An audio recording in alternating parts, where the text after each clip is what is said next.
Jesucristo, roca eterna. Números capítulo 27, versículos del 6 al 8, nos dice la palabra de Dios así. Y Jehová respondió a Moisés diciendo: bien dicen las hijas de Zelofehad, le darás la posesión de una heredad entre los hermanos de su padre, y traspasarás la heredad de su padre a ellas. Y a los hijos de Israel hablarás diciendo: cuando alguno muriere sin hijos, traspasaréis su herencia a su hija. Amén. Los capítulos 26 y 27 de Números marcan una transición generacional. El enfoque cambia de la supervivencia en el desierto a la organización para poseer la tierra prometida. El capítulo 26 del libro de Números a menudo es pasado por alto como una simple lista de nombres y estadística. Sin embargo, representa uno de los momentos más significativos en la historia de la redención: la transición de la generación que murió en la incredulidad a la generación que poseería la promesa. Es un capítulo sobre la fidelidad de Dios, la justicia distributiva y la esperanza renovada. Amén. El censo comienza con una orden directa después de una mortandad. Tomad el censo de toda la congregación de los hijos de Israel, según Números capítulo 26, versículo 2. Esto ocurre 38 años después del primer censo en el Sinaí. El dato teológico más crudo aparece al final del capítulo. Y entre estos ninguno hubo de los contados por Moisés y el sacerdote Aarón, porque Jehová había dicho de ellos: morirán en el desierto. Amén. Según Números capítulo 26, versículos 64 y 65. Aquí vemos la justicia de Dios contra la rebelión, pero también su fidelidad. Aunque la generación anterior falló, Dios no abandonó su pacto. El hecho de que el número total de hombres, 601.730, fuera casi el mismo que el del primer censo, 603.550, demuestra que a pesar del juicio y las duras condiciones del desierto, Dios preservó milagrosamente la fuerza de su pueblo. Alabado sea el Señor. A diferencia del primer censo, cuyo objetivo era puramente militar, este segundo censo tiene un propósito adicional: la división de la tierra. Dios establece un principio de equidad. A los más darás mayor heredad y a los menos, menor. Amén. Versículo 54. Este mandato nos enseña que Dios es un Dios de orden y justicia. La tierra no se entregaría al azar ni por el derecho del más fuerte, sino conforme a la necesidad y la soberanía divina manifestada a través del sorteo. Versículo 55. La herencia es un regalo de Dios, pero se administra con responsabilidad humana. El censo de los levitas, según el versículo 57 al 62, se hace por separado, ya que ellos no recibirían herencia de tierra. En esta sección, el texto menciona brevemente a Nabat y a Abiú, quienes murieron cuando ofrecieron fuego extraño delante de Jehová. Amén. Números capítulo 26, versículo 61. Esta mención no es accidental. En medio de los preparativos para entrar a la tierra prometida, Dios les recuerda a la nueva generación que la proximidad a su presencia exige santidad. Amén. A su nombre, gloria. El capítulo 27 de Números marca un punto de inflexión legal y espiritual en la historia de Israel. Este capítulo aborda el corazón de la comunidad, la justicia para los desamparados y la preparación para un cambio de liderazgo. Es un relato que nos enseña que el reino de Dios se construye con leyes justas y líderes con espíritu de servicio. Amén. El capítulo abre con un reclamo inusual.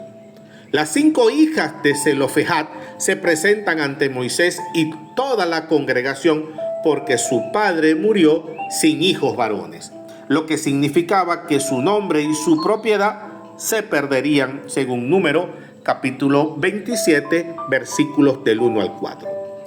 lo más destacable no es solo el valor de estas mujeres, sino la respuesta del líder.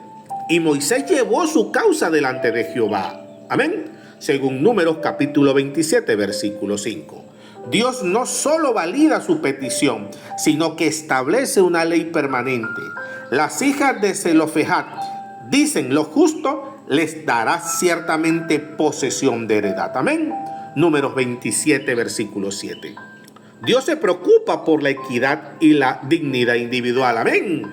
A su nombre, gloria. En la segunda mitad del capítulo, Dios le ordena a Moisés subir al monte Abarim para ver la tierra y luego ser reunido a su pueblo. Amén. Números capítulo 27, versículos 12 y 13. Y se le recuerda su error en las aguas de Meriba, donde no santificó a Dios ante el pueblo. Versículo 14. Este momento es profundamente humano.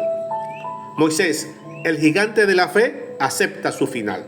No pide una prórroga para su vida, sino que su preocupación inmediata es el bienestar de Israel.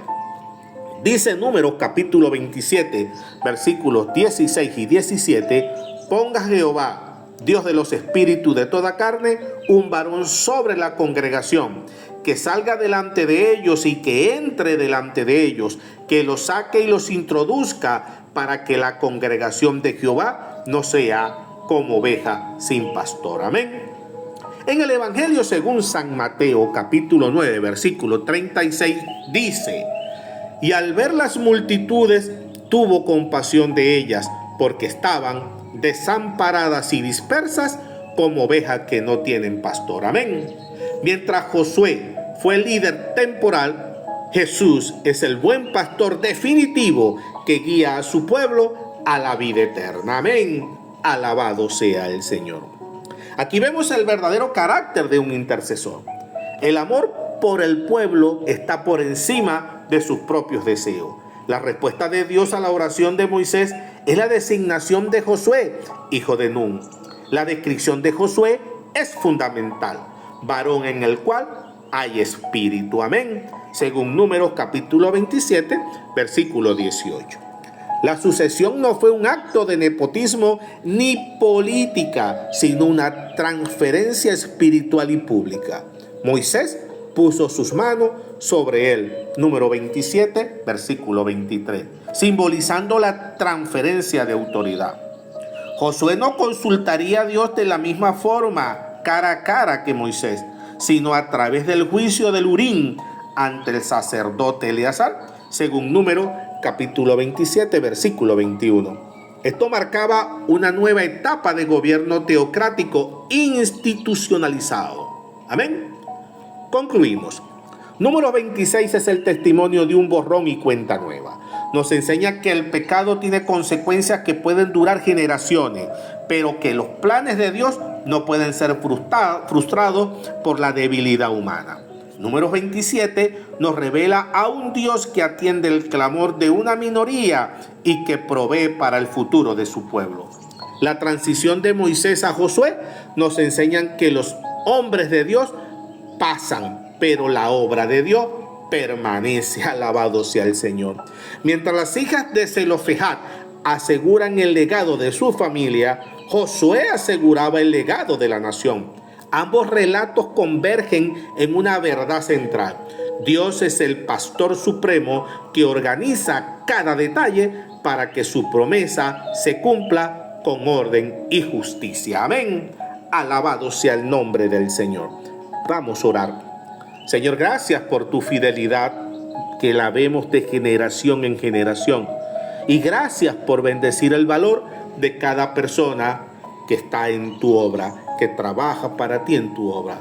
Así como escuchaste el reclamo justo de las hijas de Zelofejat, ayúdanos a buscar la equidad y a confiar en tu provisión. Danos la gracia de aceptar los relevos de liderazgo con humildad, sabiendo que tú guías nuestros pasos hacia la tierra que nos has prometido. Amén.